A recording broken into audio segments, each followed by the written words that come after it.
ৰাজ্যত চৌদিশে পঞ্চায়ত নিৰ্বাচনৰ গৰম বতাহ। নগাঁৱৰ ৰূপহীঘাট সমষ্টিৰ মাহিৰীপাৰ বৰঘুলি জিলা পৰিষদৰ প্ৰাৰ্থী মস্কুৰ হুছেইনৰ হৈ বিধায়ক নুৰুল হুদাৰ নিৰ্বাচনী প্ৰচাৰ। নিশা নগাঁৱৰ ফুটালজাৰ গাঁও পঞ্চায়তৰ শালপাৰাৰ 9 আৰু 10 নং ৱাৰ্ডত নিৰ্বাচনী প্ৰচাৰ।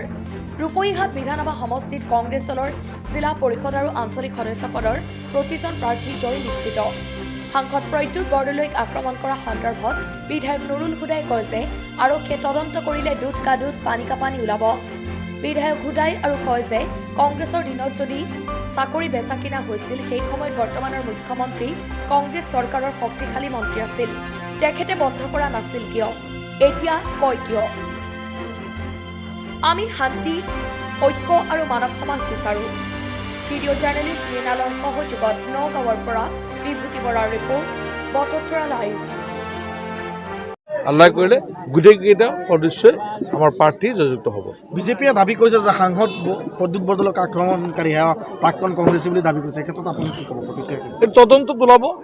এতিয়া আইনমতে আমাৰ পুলিচ আৰক্ষীসকলে তদন্ত কৰি আছে, তদন্ত ওলাব। কোন তদন্ত কৰিলেতো দুধ কা দুধ পানী পানী ওলাই পৰিব। কোন আছিলে? মুঠতে কথা হ'ল আমাৰ যিবিলাক ষড়যন্ত্ৰকাৰী, যিসকল দুষ্কৃতিকাৰী, সেই দুষ্কৃতিকাৰীসকলক কৰায়ত্ব কৰি দৃষ্টান্তমূলক শাস্তি দিব লাগে, যাতে এনেকুৱা ঘটনা পুনৰবাৰ হ'ব নোৱাৰে। ক'তো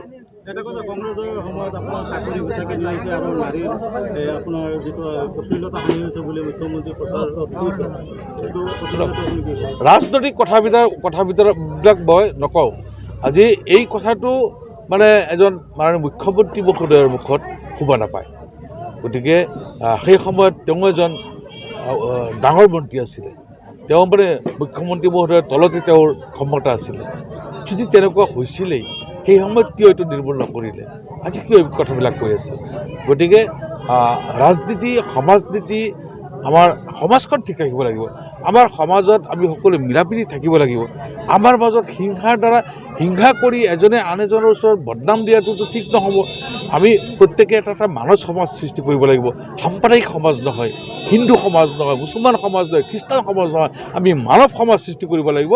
আৰু মানৱ সমাজ সৃষ্টি কৰাৰ কাৰণে আমাৰ মাননীয় মুখ্যমন্ত্ৰী মহোদয়ক ৰাজধৰ্ম পালন কৰাৰ কাৰণে মই অনুৰোধ জনাইছোঁ।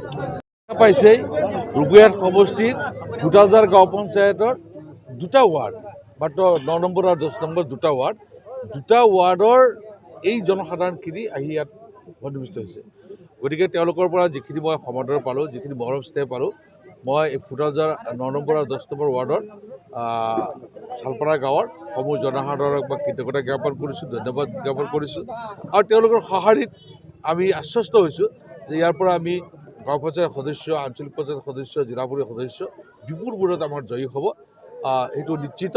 গতিকে মই পুনৰবাৰ ফুটালজাৰ গাঁও পঞ্চায়ত এলেকাৰ সমূহ ৰাইজ তথা এই শালপাৰা গাঁৱৰ 9 নম্বৰ আৰু 10 নম্বৰ ৱাৰ্ডৰ সমূহ ৰাইজক কৃতজ্ঞতা জ্ঞাপন কৰিছোঁ।